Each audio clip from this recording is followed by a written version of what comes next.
ভারতে গরুর মূত্রের ব্যবসা রমরমা। আরব দেশগুলোতে চলে উটের মূত্র। এদিক থেকে চীন যেন আরেক কাঠি সরেস। গরু কিংবা উট তাদের পোষায় না, তাদের দরকার বাঘের মূত্র। আপনার যদি বাতের ব্যথা হয় তাহলে আপনি কি করবেন? নিশ্চয়ই ডাক্তারের শরণাপন্ন হবেন, ওষুধ খাবেন, তাই তো? কিন্তু চীনারা কি করে জানেন?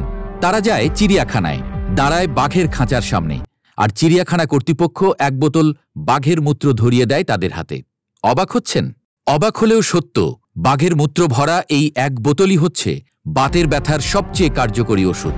আর এই ওষুধ বাতের ব্যথার জন্য খুবই জাদুকরী এক উপাদান। অন্তত চীনারা এটাই বিশ্বাস করে।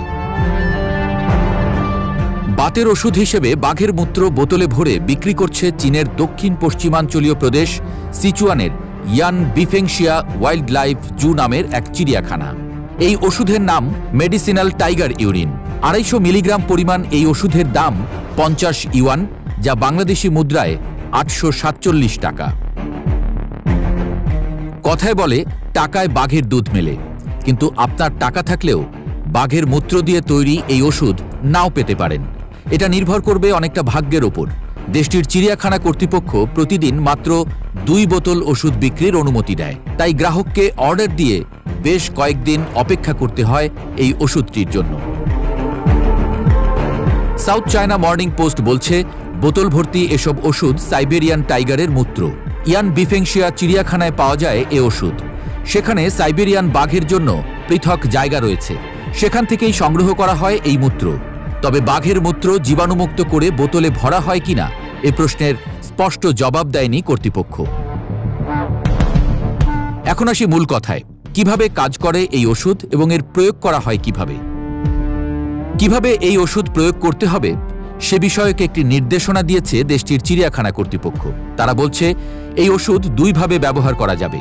হোয়াইট ওয়াইনের সঙ্গে নির্দিষ্ট পরিমাণে ওষুধ এবং আদা কুচি মিশিয়ে তা আক্রান্ত স্থানে মালিশ অথবা সরাসরি পান করা। তবে কারো যদি অ্যালার্জির সমস্যা থাকে তাহলে তাকে ওষুধ পানের পরিবর্তে মালিশ করার পরামর্শ দেয় চিড়িয়াখানা কর্তৃপক্ষ। এই ওষুধ নিয়ে বেশ মজার ঘটনাও আছে। 2014 সালে একবার ইয়ান বিফেংশিয়া ওয়াইল্ড লাইফ জু একটি রিয়েলিটি শোর আয়োজন করেছিল। সেই শোতে কয়েকজন সেলিব্রিটিও এসেছিলেন।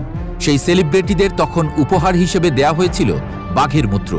এ নিয়ে তখন বেশ আলোচনা সমালোচনা হয় দেশটির স্থানীয় সংবাদ মাধ্যমগুলোতে।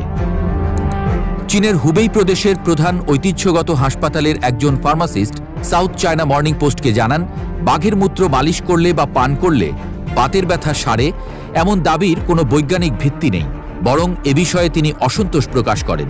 তার মতে এ ধরনের ঐতিহ্যগত ওষুধের কারণে বহির্বিশ্বে চীনের চিকিৎসা পদ্ধতি সম্পর্কে নেতিবাচক মনোভাব সৃষ্টি করবে। টাকায় বাঘের দুধ পাওয়া দুষ্কর হলেও টাকায় বাঘের মূত্র মেলে ঠিকই। আপনার যদি বাতের ব্যথা থাকে এবং সেটা কোনোভাবেই নিরাময় না হয়, তাহলে যাবেন নাকি চীনে বাঘের মূত্রকে ওষুধ হিসেবে নিতে?